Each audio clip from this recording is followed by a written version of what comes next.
પ્રાચીન વિચારકોના મંતવ્યો.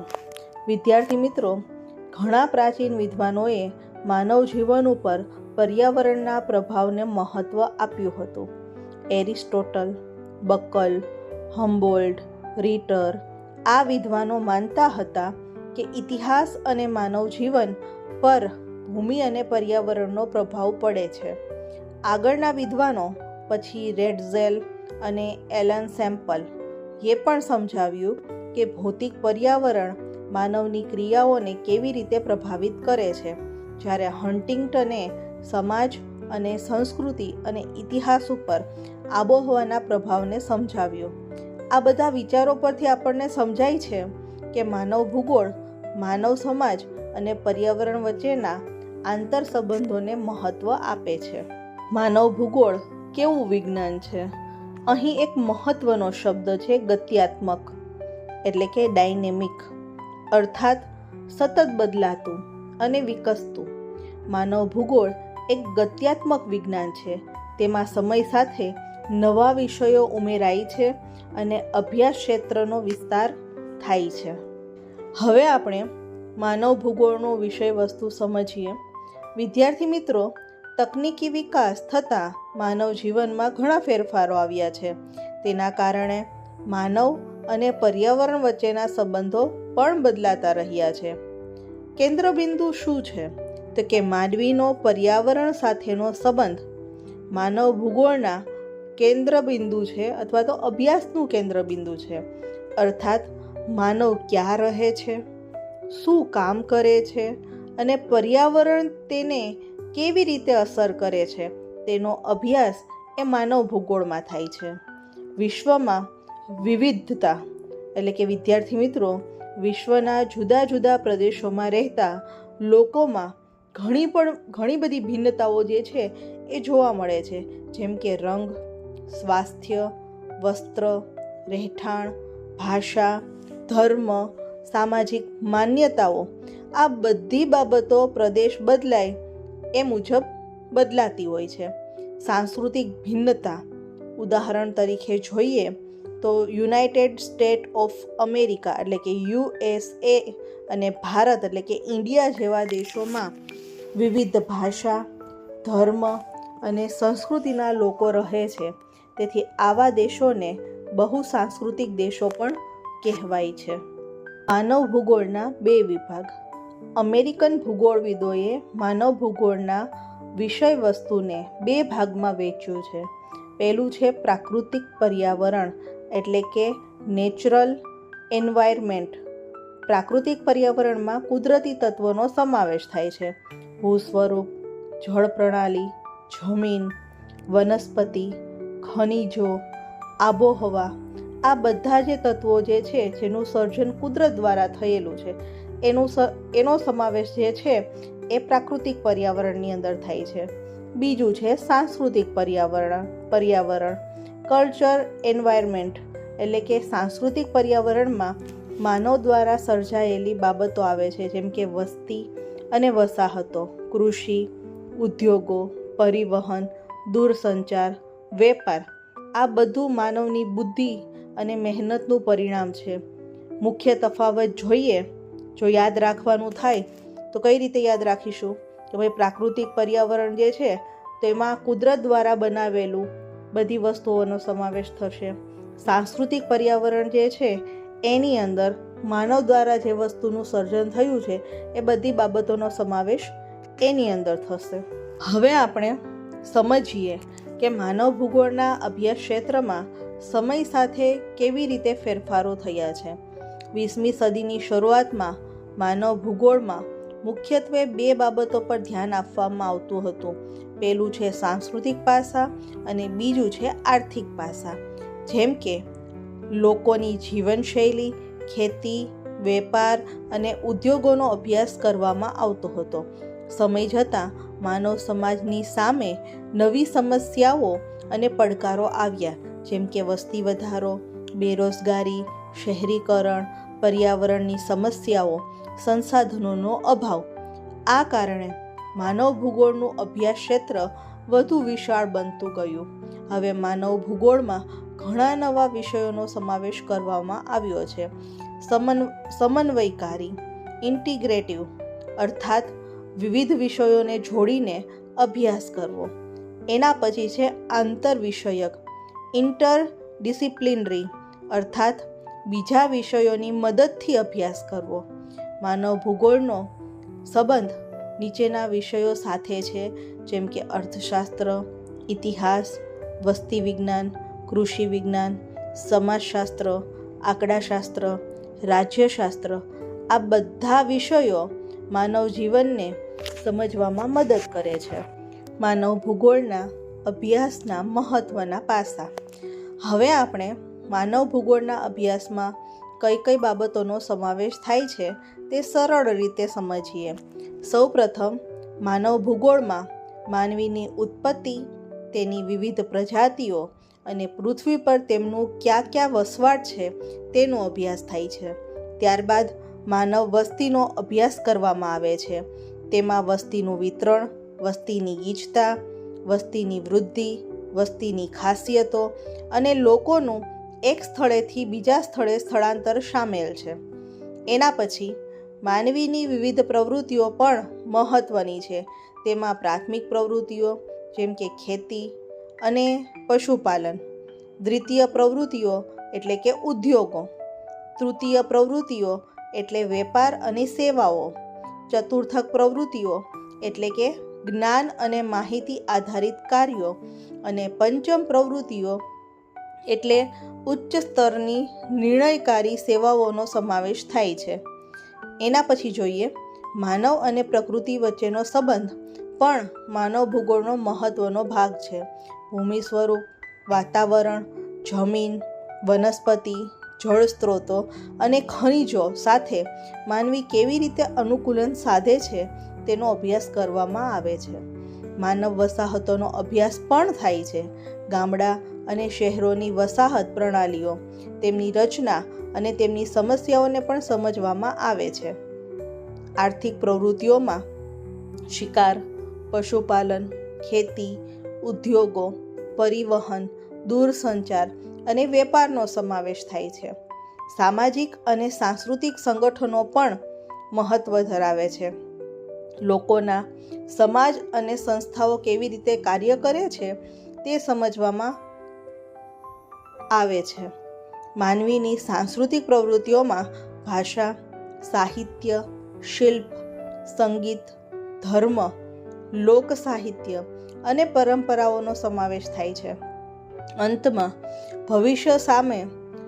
ભવિષ્ય માટે સંસાધનોનું યોગ્ય આયોજન અને સંરક્ષણ કેવી રીતે કરવું તે પણ માનવ ભૂગોળ શીખવે છે. ટૂંકમાં યાદ રાખો, માનવીની ઉત્પત્તિ અને વસ્તી, માનવીની પ્રવૃત્તિઓ, માનવી અને પ્રકૃતિનો સંબંધ, ગામ અને શહેર વસાહતો, આર્થિક, સામાજિક અને સાંસ્કૃતિક જીવન, સંશોધનનું આયોજન અને સંરક્ષણ, આ બધી જ બાબતોનો અભ્યાસ જે છે એ માનવ ભૂગોળની અંદર થાય છે. હવે આપણે માનવ ભૂગોળના મહત્ત્વના 3 કાર્યો સમજીએ. પહેલું છે સ્થિતિ સંબંધિત વિશ્લેષણ. આ કાર્યમાં માનવ વસ્તી ક્યાં રહે છે અને તેનું વિતરણ કેવી રીતે થયું છે તેનો અભ્યાસ કરવામાં આવે છે. તેમાં નીચેની બાબતોનો સમાવેશ થાય છે: વસ્તીનું વિતરણ, વસ્તીની વિશેષતાઓ, શહેરો અને ગામોનું સ્થાન, પ્રદેશ પ્રમાણે લોકોની સંખ્યા. સરળ શબ્દોમાં કહીએ તો કઈ વસ્તુ ક્યાં છે અને કેટલા પ્રમાણમાં છે તેનો અભ્યાસ એટલે કે સ્થિતિ સંબંધિત વિશ્લેષણ. બીજું છે પારિસ્થિતિક વિશ્લેષણ. અહીં માનવ અને પર્યાવરણ વચ્ચેના સંબંધોનો અભ્યાસ થાય છે. વિદ્યાર્થી મિત્રો, કોઈપણ પ્રદેશમાં લોકો ત્યાંની આબોહવા, જમીન, પાણી અને વનસ્પતિ પ્રમાણે પોતાનું જીવન જે છે એ ગોઠવે છે. ઉદાહરણ તરીકે જોઈએ તો રણ પ્રદેશમાં લોકો પાણીનો ઓછો ઉપયોગ કરે છે. પર્વતીય પ્રદેશમાં ઘરોની રચના અલગ હોય છે. દરિયાકાંઠે માછીમારી વધુ થાય છે. આ પ્રકારનો અભ્યાસ એટલે કે પારિસ્થિતિક વિશ્લેષણ કહેવામાં આવે છે. એના પછી છે પ્રાદેશિક સમન્વય. આ કાર્યમાં સ્થાનિક અને પારિસ્થિતિક અભિગમોને જોડવામાં આવે છે. એનો મુખ્ય ઉદ્દેશ કોઈ પ્રદેશની અંદરની રચના અને બહારના પ્રદેશો સાથેના સંબંધોને સમજવાનો છે, જેમ કે એક શહેરનો આસપાસના ગામો સાથેનો સંબંધ, બીજું છે ઉદ્યોગો માટે કાચા માલનો પુરવઠો, અને ત્રીજું છે પરિવહન અને વેપારના માર્ગો. આ બધું પ્રાદેશિક સમન્વયમાં આવે છે. આગળના ભૂગોળવિદો બ્રુન્સ અને એલ્સવર્થ હન્ટિંગ્ટનને માનવ ભૂગોળના અભ્યાસ ક્ષેત્રના કેટલાક મહત્ત્વના વિષયોનો સમાવેશ કર્યો. તેમણે ખાસ કરીને નીચેની બાબતોને મહત્ત્વ આપ્યું: શ્રમ વિભાજન, કુદરતી સંસાધનોનો ઉપયોગ, વધતું ખનન, શહેરી સમસ્યાઓ, જંગલોનો વિનાશ, પ્રાણીઓના વિનાશની સમસ્યા. આ બધા વિષયો માનવ અને પ્રકૃતિ વચ્ચે બદલાતા સંબંધોને સમજવામાં મદદ કરે છે. એક લીટીમાં કહું તો માનવ ભૂગોળ વસ્તી, માનવ પર્યાવરણના સંબંધો અને પ્રદેશો વચ્ચેના સંબંધોનું વિશ્લેષણ કરીને માનવ જીવનને સમજવાનો પ્રયત્ન કરે છે. માનવ ભૂગોળના સ્તરો હન્ટિંગ્ટનના મત અનુસાર. વિદ્યાર્થી મિત્રો, હવે આપણે આ મહત્ત્વના ચાર્ટને સમજીએ. આ ચાર્ટ બતાવે છે કે ભૌતિક પરિસ્થિતિઓ, સજીવ સ્તરો અને માનવ પ્રવૃત્તિઓ એકબીજા સાથે કેવી રીતે જોડાયેલા છે. સૌપ્રથમ તો આપણે ડાબી બાજુએ જુઓ. ભૌતિક પરિસ્થિતિઓ. અહીં 5 મુખ્ય તત્વો આપ્યા છે. પૃથ્વી એક ગોળ રૂપે, ભૂમિ સ્વરૂપો, જલવાયુ, ખડક, ખનિજો અને જમીન, અને આબોહવા. વિદ્યાર્થી મિત્રો, આ બધા કુદરતી તત્વો છે અને તેઓ એકબીજા ઉપર અસર કરે છે. જેમ કે પર્વતો જે છે એ વરસાદને અસર કરે છે, વરસાદ જમીનને અને વનસ્પતિને અસર કરે છે. હવે વચ્ચેનો ભાગ જોઈએ, સજીવ સ્તરો. અહીં વનસ્પતિ અને જીવજંતુઓ દર્શાવ્યા છે. વનસ્પતિને પાણી, જમીન અને આબોહવાની જરૂર પડે છે. જ્યાં સારી વનસ્પતિ હોય ત્યાં પ્રાણીઓ અને માનવ જીવનને વધુ સગવડ મળે છે. આ ચાર્ટમાં ઉપર અને નીચે દર્શાવેલા તીર બતાવે છે કે કુદરતી તત્વો અને સજીવ તત્વો વચ્ચે સતત પરસ્પર અસર ચાલતી રહે છે. હવે જમણી બાજુએ જોઈએ તો ત્રીજું છે માનવ પ્રવૃત્તિઓ. માનવ પોતાની જરૂરિયાતો પૂરી કરવા વિવિધ પ્રવૃત્તિઓ કરે છે. પેલું છે પ્રાથમિક જરૂરિયાતો, કે ભોજન, વસ્ત્ર, નિવાસ અને સાધનો. બીજું છે ભૌતિક વ્યવસાયો, તો કે પરિવહનના સાધનો, શિકાર, મત્સ્યયન, પશુપાલન, ખેતી, લાકડા કાપવા અને ખનન. એના પછી છે સેવાઓ, તો કે નિર્માણ કાર્ય, વેપાર, સ્વાસ્થ્ય, સાંસ્કૃતિક કાર્યો અને મનોરંજન. એના પછી છે ઉચ્ચ સ્તરીય સેવાઓ, તો કે પ્રશાસન, શિક્ષણ, વિજ્ઞાન, ધર્મ, કલા અને સાહિત્ય. વિદ્યાર્થી મિત્રો, ધ્યાન આપો કે માનવ પ્રવૃત્તિઓ સીધી રીતે કુદરતી પરિસ્થિતિઓ પર આધાર રાખે છે. ઉદાહરણ તરીકે જોઈએ તો પાણી વધુ હોય ત્યાં ખેતી વિકસે છે. દરિયાકાંઠે મત્સ્યપાલન અથવા તો માછલાનો જે છે વેપારની પ્રવૃત્તિ જે છે એ થાય છે. એના પછી છે જંગલવાળા વિસ્તારમાં લાકડાનો વ્યવસાય થાય છે. ખનિજો હોય ત્યાં ખનન ઉદ્યોગો જે છે એ વિકસે છે. અંતમાં આ ચાર્ટનો મુખ્ય વિચાર સમજીએ કે ભૌતિક પરિસ્થિતિઓ, સજીવ સ્તરો અને માનવ પ્રવૃત્તિઓ, અને પછી માનવ ફરીથી પર્યાવરણમાં ફેરફાર કરે છે. એટલે કે આ આખી પ્રક્રિયા પરસ્પર સંબંધિત છે. એક લીટીમાં યાદ રાખવું હોય તો કુદરતી પરિસ્થિતિઓ સજીવ જગતને અસર કરે છે. સજીવ જગત માનવ પ્રવૃત્તિઓ પર આધાર આપે છે, જ્યારે માનવ પ્રવૃત્તિઓ ફરી પર્યાવરણને બદલે છે. વિદ્યાર્થી મિત્રો, હવે આપણે આ ચાર્ટને સમજીએ. આ ચાર્ટનું નામ છે માનવ ભૂગોળના અભ્યાસ ક્ષેત્રો. ચાર્ટના મધ્યમાં માનવ ભૂગોળના અભ્યાસ ક્ષેત્રો લખેલું છે. એનો અર્થ એ છે કે માનવ ભૂગોળમાં માનવ જીવન સાથે સંબંધિત ઘણી બાબતોનો અભ્યાસ કરવામાં આવે છે. ચાલો હવે એક પછી એક બધા ક્ષેત્રો આપણે સમજીએ. પેલું છે માનવ ઉત્પત્તિ અને પ્રજાતિઓ.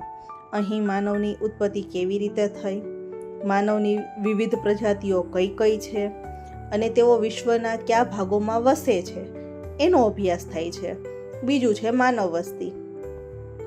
આ ક્ષેત્રમાં વસ્તીનું વિતરણ, વસ્તીની ઘનતા, વસ્તીની વૃદ્ધિ, વસ્તીની વિશેષતાઓ અને સ્થળાંતરનો અભ્યાસ કરવામાં આવે છે. ત્રીજું છે માનવીની પ્રાથમિક પ્રવૃત્તિઓ, તો જેની અંદર ભોજન, વસ્ત્ર, નિવાસ અને રોજિંદા જીવન માટે જરૂરી સાધનો જેવી મૂળભૂત જરૂરિયાતો અહીં જે છે એનો અભ્યાસ કરવામાં આવે છે. એના પછી છે પ્રકૃતિ અને પર્યાવરણ સાથેનું સમાયોજન, તો કે માનવ જમીન, જળ, આબોહવા અને વનસ્પતિ જેવી કુદરતી પરિસ્થિતિઓ સાથે કેવી રીતે અનુકૂલન સાધે છે તેનો અભ્યાસ આની અંદર થાય છે. એના પછી છે માનવ વસાહતો, તો કે ગામડા અને શહેરોની રચના, વસાહતોના પ્રકારો અને તેમની સમસ્યાઓ અહીં સમજાવવામાં આવે છે. એના પછી છે માનવીની આર્થિક પ્રવૃત્તિઓ, તો એની અંદર ખેતી, પશુપાલન, મત્સ્યપાલન, ઉદ્યોગ, પરિવહન, વેપાર અને અન્ય રોજગારી આધારિત પ્રવૃત્તિઓનો સમાવેશ જે છે એની અંદર થાય છે. એના પછી છે સામાજિક અને સાંસ્કૃતિક સંગઠનો, તો કે પરિવાર, સમાજ, સંસ્થાઓ અને માનવ જીવનને ગોઠવતા વિવિધ સામાજિક માળખાઓનો અભ્યાસ જે છે આની અંદર કરવામાં આવે છે. એના પછી છે ભાષા, સાહિત્ય, કલા અને ધર્મ. માનવીની સાંસ્કૃતિક ઓળખ દર્શાવતી ભાષા, સાહિત્ય, સંગીત, કલા, ધર્મ અને પરંપરાઓ અહીં આવે છે. એના પછી છે મનોરંજન અને સાંસ્કૃતિક જીવન. લોક સાહિત્ય, ઉત્સવો, રમતો અને મનોરંજનના વિવિધ સ્વરૂપોનો અભ્યાસ થાય છે. અને છેલ્લે છે સંસાધનોનું મૂલ્યાંકન અને સંરક્ષણ. કુદરતી સંસાધનોનો ઉપયોગ કેવી રીતે કરવો અને ભવિષ્ય માટે તેનું સંરક્ષણ કેવી રીતે કરવું એ જે છે અહીં શીખવવામાં આવે છે. વિદ્યાર્થી મિત્રો, આ ચાર્ટનો મુખ્ય વિચાર એ છે કે માનવ જે છે એ ભૂગોળ માત્ર નકશા કે સ્થળોનો અભ્યાસ નથી કરતું, તે માનવ જીવન, વસ્તી, આર્થિક પ્રવૃત્તિઓ, સમાજ, સંસ્કૃતિ અને પર્યાવરણ આ બધાને એક સાથે જોડીને સમજવાનો વિષય છે. એક લીટીમાં કહું તો માનવ ભૂગોળ જે છે એ માનવ જીવનના કુદરતી, આર્થિક, સામાજિક, સાંસ્કૃતિક આ તમામ પાસાઓને સંકલિત કરી અને એનો અભ્યાસ કરે છે.